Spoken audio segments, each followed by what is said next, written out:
British food culture is a little bit of an oxymoron. The UK has a history that dates back thousands of years, and it's incorporated foods from many different types of nationalities. So how come the food is so bad?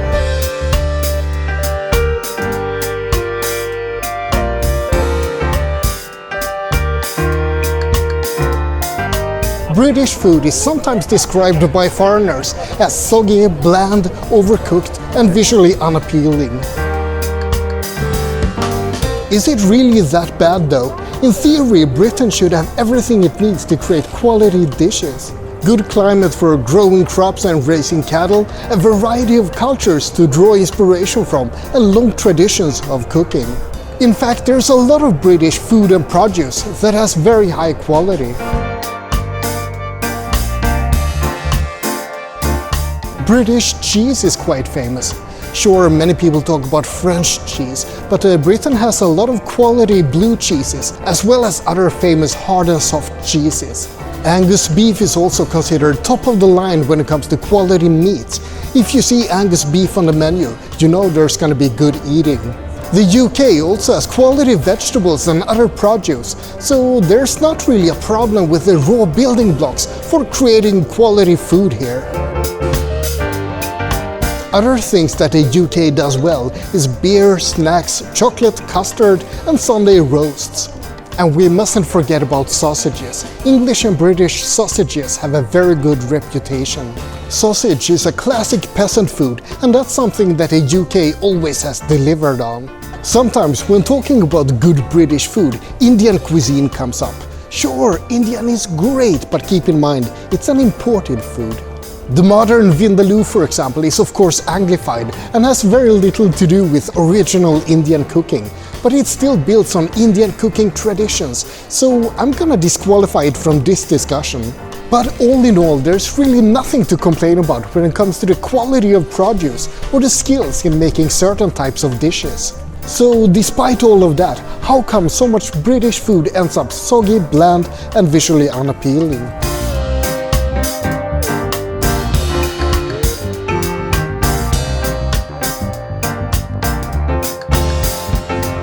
One hypothesis is that World War II is to blame.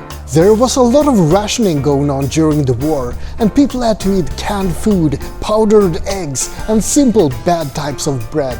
Some truly horrible food was invented during that time, meat jelly for example, or cauliflower cheese.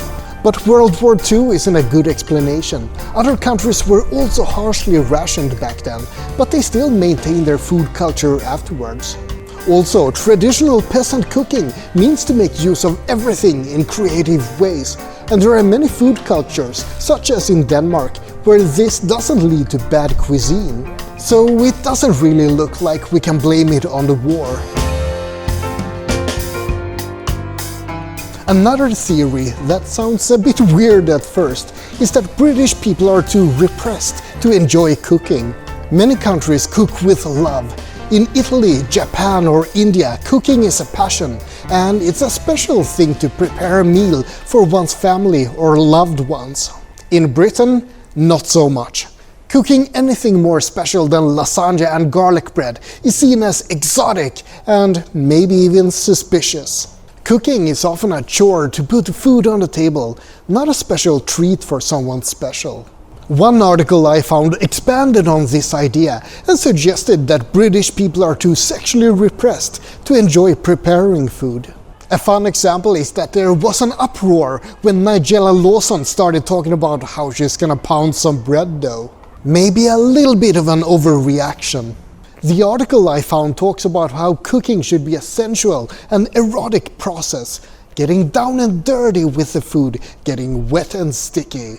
What do you say about that? Should cooking be sexy? Anyway, that's one theory, that the British are simply too repressed one way or another to have a proper gastronomic tradition.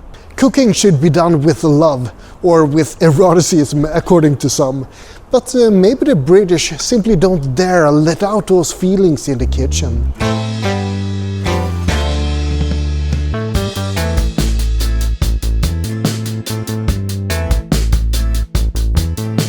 I've talked about how bad British food is, but I haven't really given any examples yet, have I? Okay, time to dig into some typical dishes.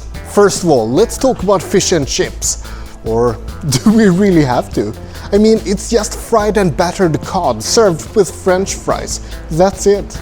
It may be famous, but it's just a sad version of a schnitzel, really. Shepherd's pie is another example. It's just barely spiced minced meat topped with mashed potatoes and put in the oven. I'm more getting the vibe of leftover food than quality cuisine.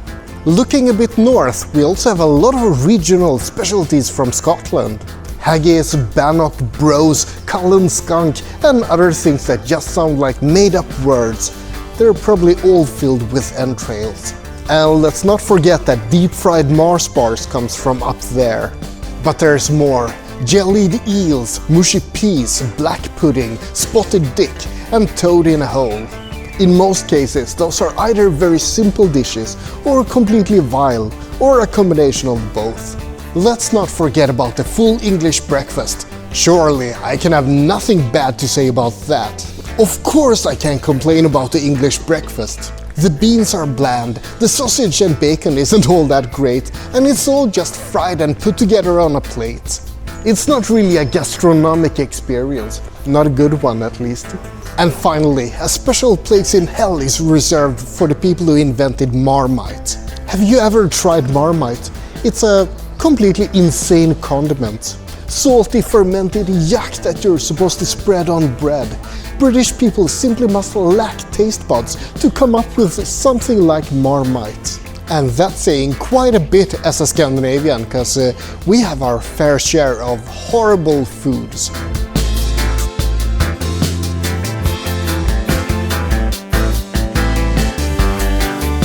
The British can make beer at least. Ales and stouts and porters and barley wines and all kinds of interesting brews.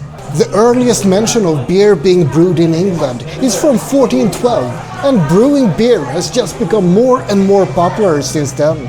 Guinness is of course a world-famous stout, full of creamy goodness. Or wait a second, that's Irish, isn't it? That's not part of the UK.